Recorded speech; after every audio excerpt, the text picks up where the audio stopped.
Chinese Foreign Minister Wang continues his official visit to the United States. On Tuesday, he met with his American counterpart John Kerry. The South China Sea and the DPRK's nuclear program are two key issues discussed. Wu Haojun has more. Good afternoon, everybody. I'm delighted to welcome Minister Wang Yi. Wang Yi stood shoulder to shoulder with John Kerry, pledging his desire to work together. Both sides know China and the U.S. have far more common interests than areas of disagreement, and we work together on so many areas that far outweigh areas of friction. But as they expanded to the contentious South China Sea issue, Kerry said a diplomatic solution is very important and he wants to bring together all concerned parties for negotiations. We believe that it is important for a diplomatic solution, for a solution to occur which follows the rule of law, that brings the countries to the table for negotiated resolution, not for unilateral actions.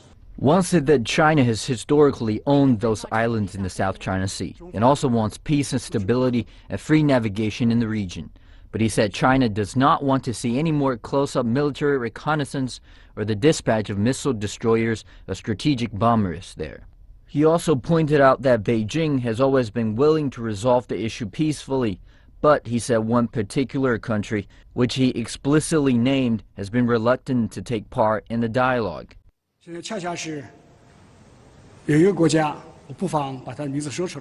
It is exactly one country, and let me not avoid mentioning the name, that is the Philippines, has violated the stipulation of Article 4 of the Declaration on the Conduct of Parties in the South China Sea, and has given up on dialogue and negotiations with the direct concerned parties of China, which is regrettable and which is ill-advised.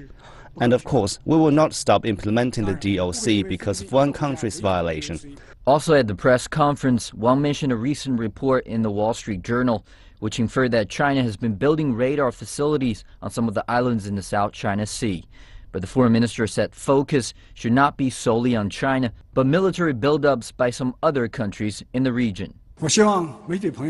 I hope the media will not only see the radar, but more importantly perhaps, that every day the advanced armaments and equipment emerging in the South China Sea, including the missile bombers, the strategic destroyers, why people have chosen to ignore them. Wang stressed that in recent decades some countries have illegally occupied China's islands and reefs and militarized them, not only with radars, but other kinds of artillery.